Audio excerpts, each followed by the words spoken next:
Hello everyone, আসসালামু আলাইকুম। চলে আসলাম আজকে একটা রেগুলার র্যান্ডম ব্লগ নিয়ে। এটা হচ্ছে 2-3 দিনের একটা কিছু কিছু ভিডিও ক্লিপস আমি একসাথে এখানে রেডি করেছি। তো এটা কি দেখছেন, খিচুড়ি। তো সেদিন খুবই খিচুড়ি খেতে ইচ্ছে করছিল, তা আম্মুকে বললাম। আম্মুকে বলা মাত্রই তো আম্মু কাজ শুরু, যে বলা সেই কাজ শুরু। আর প্রথমে আমার আম্মু দেখা যায় সবসময় খিচুড়ি রান্না করার সময় পাঁচফোড়নটা একটু তেলে ভেজে নেয়।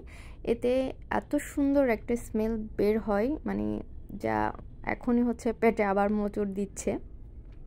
তা আম্মুকে বললাম যে একটু খিচুড়ি করো, যা আছে বাসায় তাই দিয়ে খিচুড়ি করো। আর আমার আম্মুর হাতে প্রত্যেকটা রান্না এত বেশি মজা হয়, এটা আসলে আমার আম্মু বলে কথা না, মনে হয় পৃথিবীর প্রতিটা মায়ের রান্নায় অনেক মজা হয়।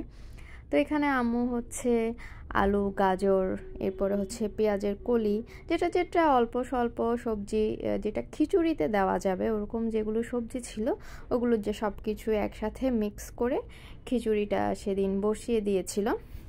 আসলে খিচুড়ি মানে মজাটাই কিন্তু অন্যরকম, যাই দিয়ে আপনি রান্না করেন না কেন এটা কিন্তু সবসময়ই মজা হয়।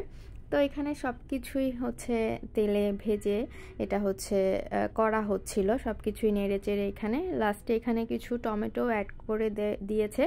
আসলে সব সময় ক্লিপস নেওয়া হয় না, আর আম্মু তো আর ভিডিও করতে পারে না, তাই দেখা যায় অনেক সময় আমাকে ডেকে ডেকে ভিডিও করে। আমি অনেক সময় পারি না ভিডিও নিতে, অনেক টুকটাক কাজে ব্যস্ত থাকি বলে অনেক সময় অনেক ভিডিওস মানে ক্লিপসগুলো নেওয়া হয় না।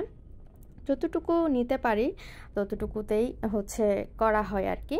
এরপরে এইদিকে দেখেন আমার ছেলে মাশাল্লাহ, মানে প্রতিদিন সে ওয়েট করে থাকে খালা কখন হচ্ছে বাথরুম থেকে কাপড় ধুয়ে বের হবে। বের হওয়ার সাথে সাথেই সে হচ্ছে খালার সাথে ছাদে দৌড় মারবে, কাপড় শুকাতে দিবে। সে একটা একটা খালাকে নিয়ে দিবে বালতি থেকে, আর খালা কাপড় শুকাতে দিবে।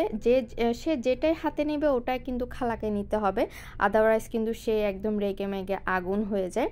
আর এদিকে মাশাল্লাহ দেখেন আমার আম্মুর বাগানে অনেকগুলো বেগুন গাছ লাগিয়েছে, এর মধ্যে কিন্তু বেগুনগুলো অনেক বড় বড় হয়ে গেছে।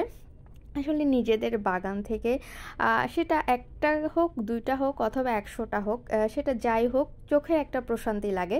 একদমই বড় বড় বেগুন ধরেছে মাশাআল্লাহ। এই রমজানে কিন্তু আমার আম্মুর আর বেগুনের জন্য বেগুন কিনতে হবে না। রমজান মাসে তো জানেন বেগুনের চাহিদা এত বেড়ে যায়। এখানে মোটামুটি 3টা অনেক বড় বড় হচ্ছে বেগুন হয়েছে। আর এর মধ্যেই গোসল করে নামাজ শেষে দেখি গরম গরম খিচুড়ি একদমই রেডি। আর এদিকে করা হচ্ছে চিকেন ফ্রাই।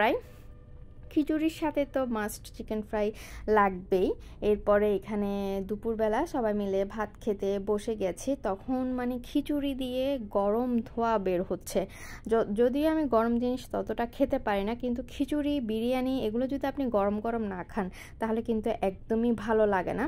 আর খিচুড়িটা এত মজা হয়েছে, প্রথমেই তো বললাম প্রত্যেকটা মায়ের হাতের রান্নায় কিন্তু অনেক বেশি মজা থাকে। জানি না কেন, আমার তো মনে হয় আমি জীবনে আমার আম্মুর মতো রান্না করতে পারবো না।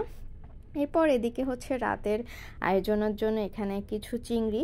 এই চিংড়িটা আপনারা কে কী নামে চেনেন জানি না, আমাদের এখানে করকরে চিংড়ি বলা হয়, কারণ এটা যখন রান্না করা হয় এটা খাওয়ার সময় এক ধরনের মুচমুচ একটা আওয়াজ হয়। আর এই চিংড়িটাই আমার বেশি মজা লাগে। আর এখানে হচ্ছে মিক্স কিছু মাছ, এটাও হচ্ছে রাতের জন্য রান্না করা হবে। মাছে ভাতে বাঙালি যেহেতু, অবশ্যই মাছ ছাড়া কিন্তু আমাদের ভাত হয় না। তো আজকের ভিডিওটা এ পর্যন্ত, সবাই অনেক ভালো থাকবেন।